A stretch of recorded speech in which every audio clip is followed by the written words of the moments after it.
Welcome back. Welcome first go round, whatever it may be. This is day one of the Habits, then Habitat 10-day challenge.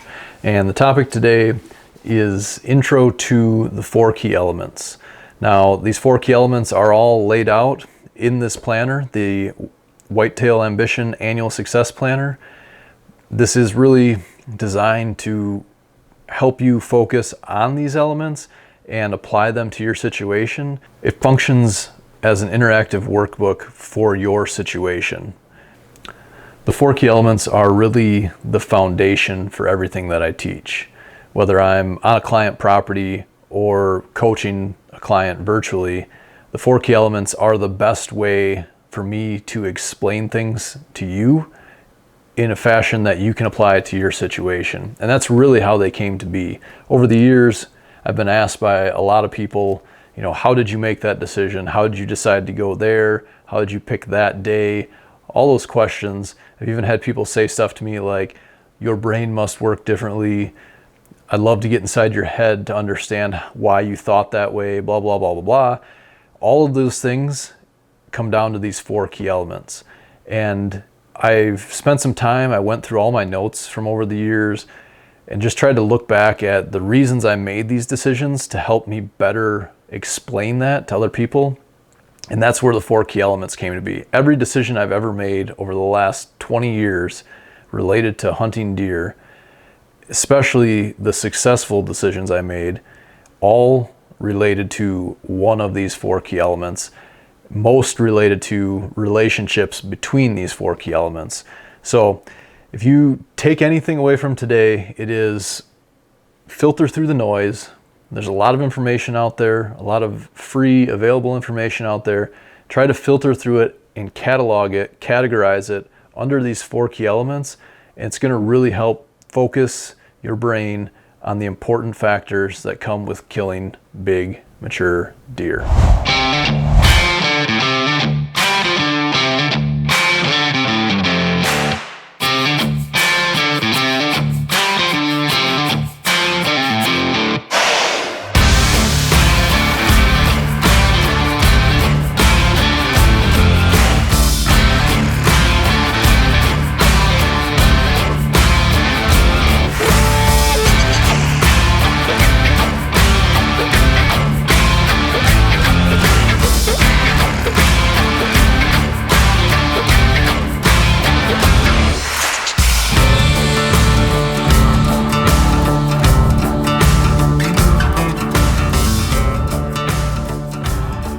The first of the 4 key elements is wind. Now, beyond the obvious of hunting the wind dictates what bucks do more than anything else.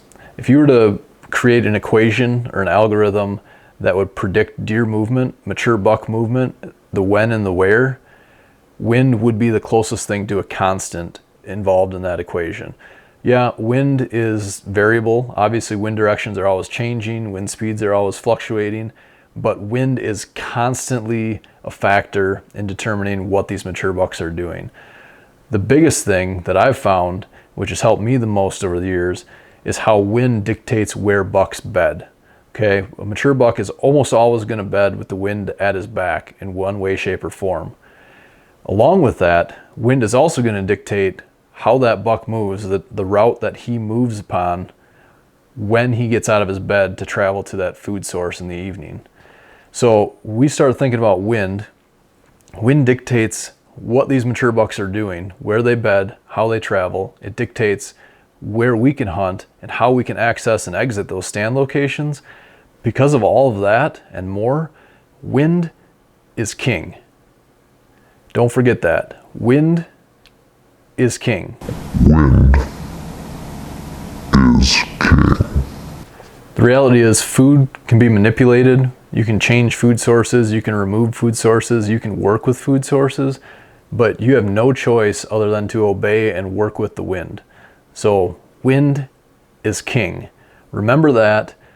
Let wind be the first thing that you think of before you make any decisions, whether you're laying out your property choosing a stand location, or choosing a specific location to hunt on any given day, wind is king.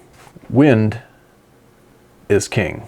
The pattern tracker tool in the planner will help you utilize trail camera data to figure out where bucks are bedding in your area. I'll do a separate video on that to go into more detail. The second of the 4 key elements is pressure. Pressure is the limiting factor in every situation.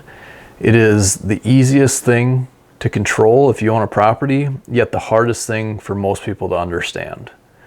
My definition of pressure, as it relates to mature bucks, is anything that puts stress on or causes discomfort to deer to a level that results in a short or long-term change in behavior or routine. Simply put, when bucks are subjected to pressure, they'll move on and find a place with less pressure. It's easy as that. If you take a look at all the famous big buck properties, all the hunting celebrities with these big buck properties where they're killing giant deer year after year, the Drurys, the Lukowskis, Higgins, all those guys, there's one common theme there: no pressure. If you provide a spot for these bucks to grow old and no excuse for them to leave, that's how you grow big deer. There are many forms of pressure, some of which are out of our control. For the most part, throughout the summer, bucks are fat and happy. All they're focused on is feeding and expending as little energy as possible. But when those testosterone levels start to rise, triggering the shedding of velvet and the start of the rut, there's certain physiological changes that take place in their body that add stress to their daily routine. This is a biological pressure. Throughout the fall, crops are harvested, vegetation turns from green to brown, leaves start to fall, reducing both food and cover. This is an environmental pressure. Now, for the most part, mature bucks are solitary animals, especially when it comes to bedding. So if your property holds a lot of does and fawns or doe family groups, they can often compete for food sources and the best bedding cover with those bucks.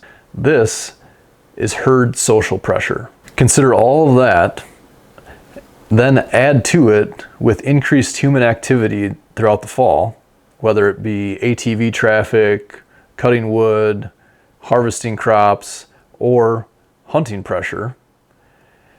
That is human pressure.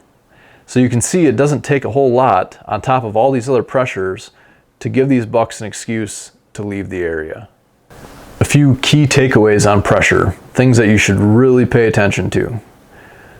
First and foremost, does, fawns, and young bucks will tolerate much higher levels of pressure than mature bucks. Do not let activity of the former be an indicator for activity of the latter. By that I mean, don't think that you understand mature bucks because you watch does and fawns and young bucks. They're a completely different animal. They will not tolerate the same types of pressure that young deer and does will tolerate. There are 2 things that reduce pressure: cover and consistency.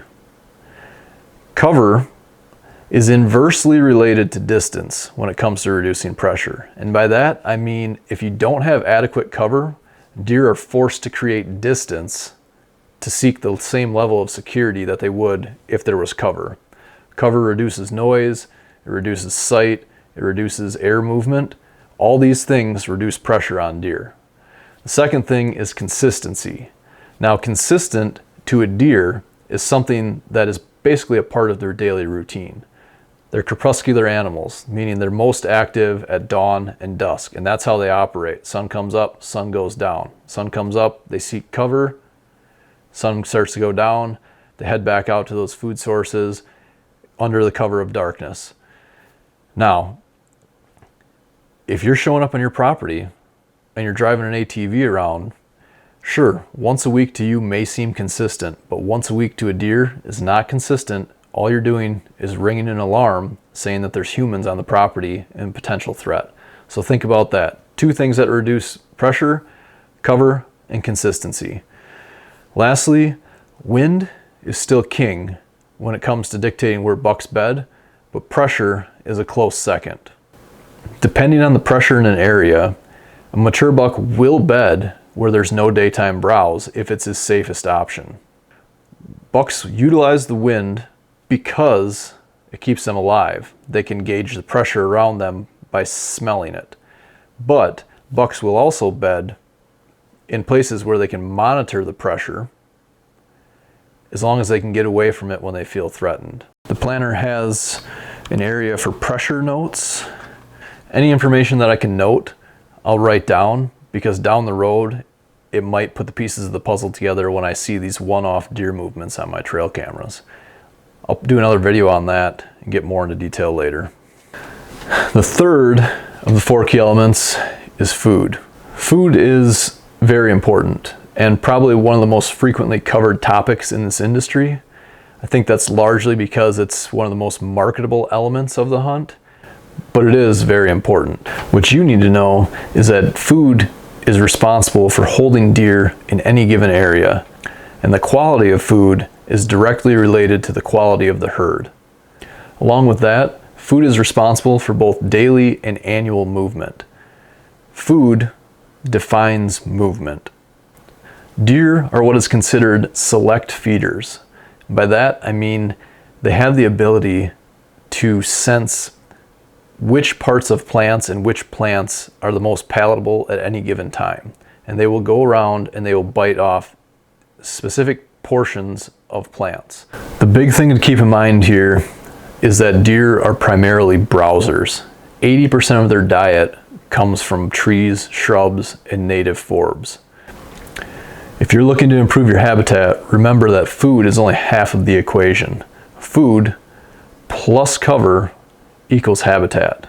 You should focus on improving native vegetation first, then adding in diverse trees and shrubs. This is going to provide food and cover. After that, then you can look at adding dedicated food in the form of, you guessed it, food plots. Food plots are the low-hanging fruit when it comes to habitat improvement. When designed and installed correctly, they can be a very valuable tool to define that deer movement. The key thing with food plots is to provide a limited, attractive food source, something deer really can't get anywhere else, or at least, in the area, and provide it in an area that is huntable.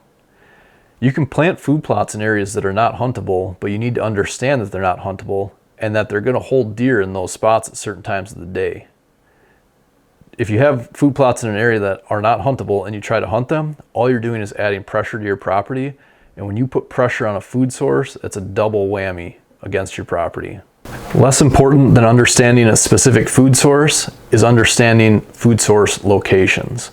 I like to categorize food sources by 3 different locations: daytime food, transition food, and destination food.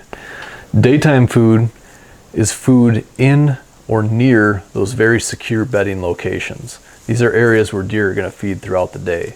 Now, if there's a lot of pressure in the area, deer, again, will bed where they have the advantage of security, whether that security is from the wind at their back or thick, dense cover, and they will bed where there's no daytime food as long as they're safe.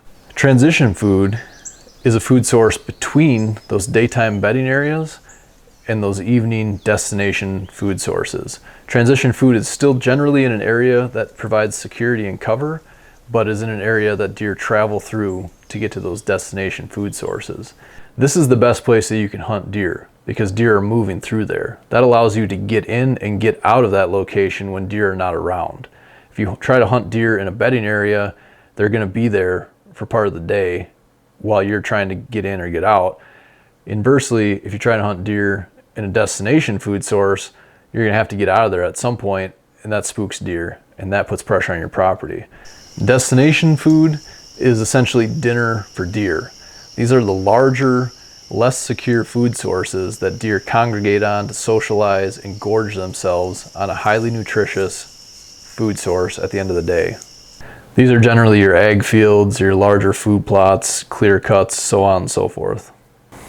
There are a couple tools in the back of the planner to help you keep track of what you're doing with food plot work, as well as the food source tracker so you can take note of other food sources in the area. I also have a spreadsheet available to help you kind of plan out trees and shrubs and even food plots.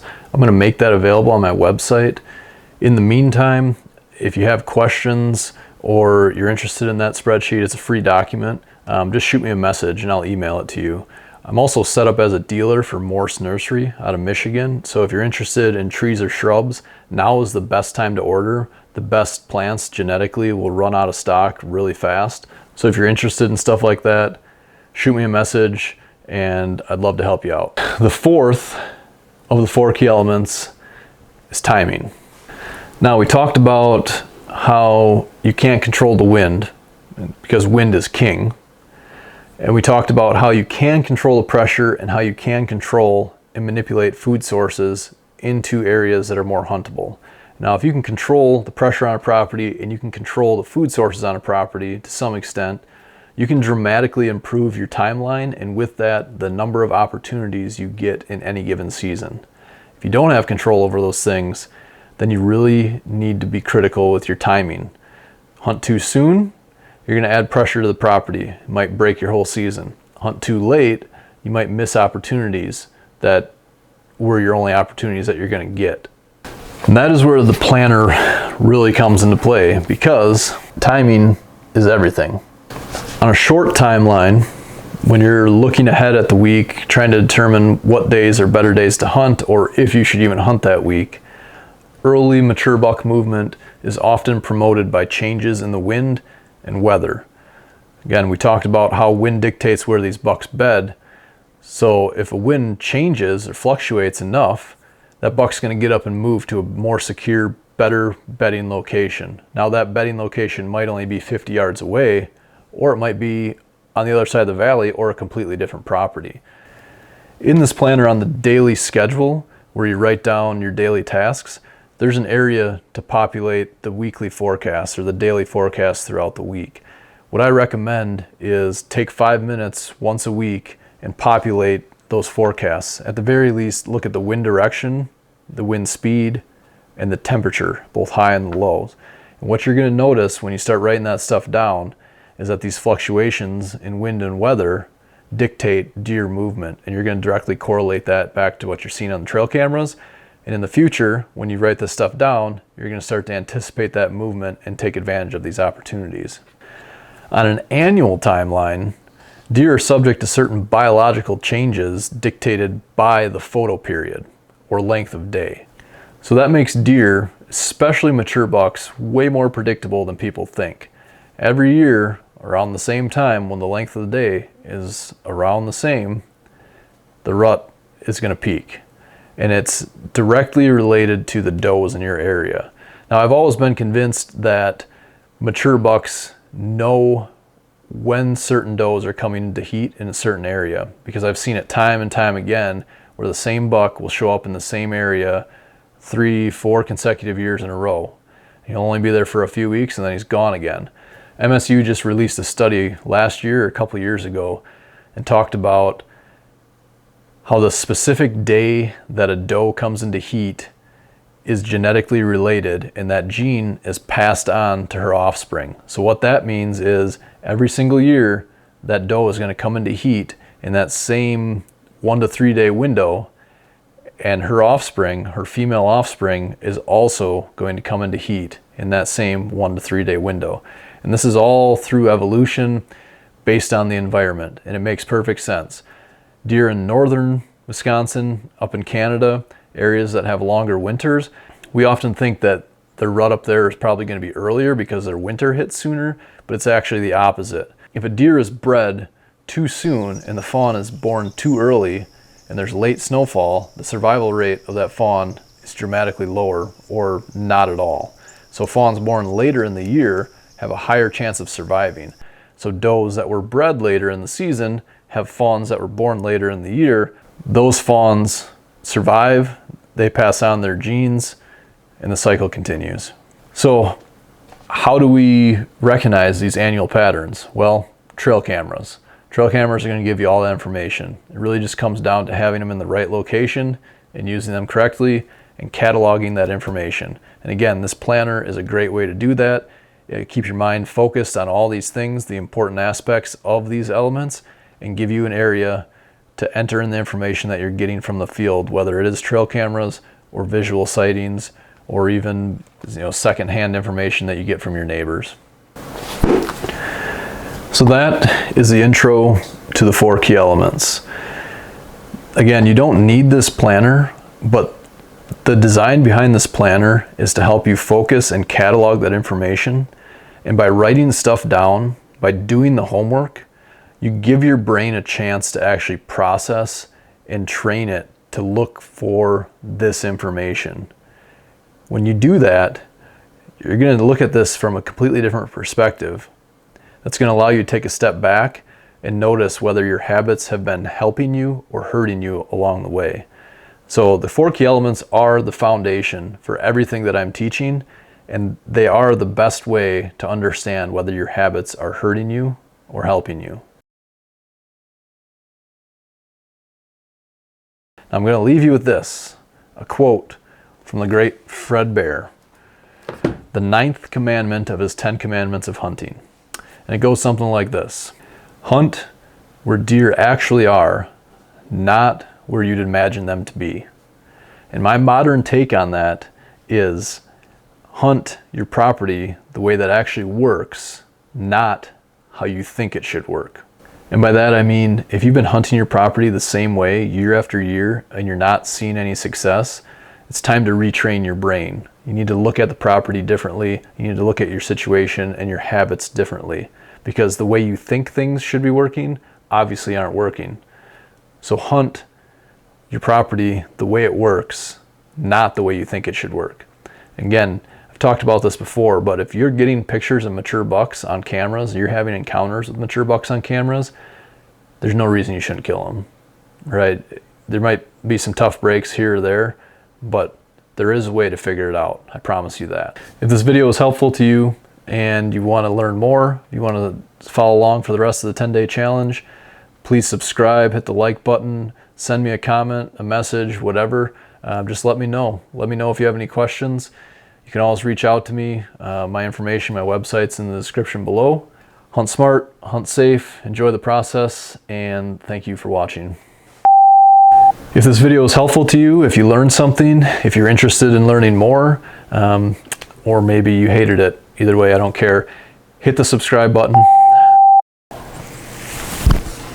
If you are getting pictures of mature bucks, but you can't seem to catch up with them, hit the subscribe button. If you don't have any pictures of mature bucks, if you don't see any mature bucks on your property, hit the subscribe button.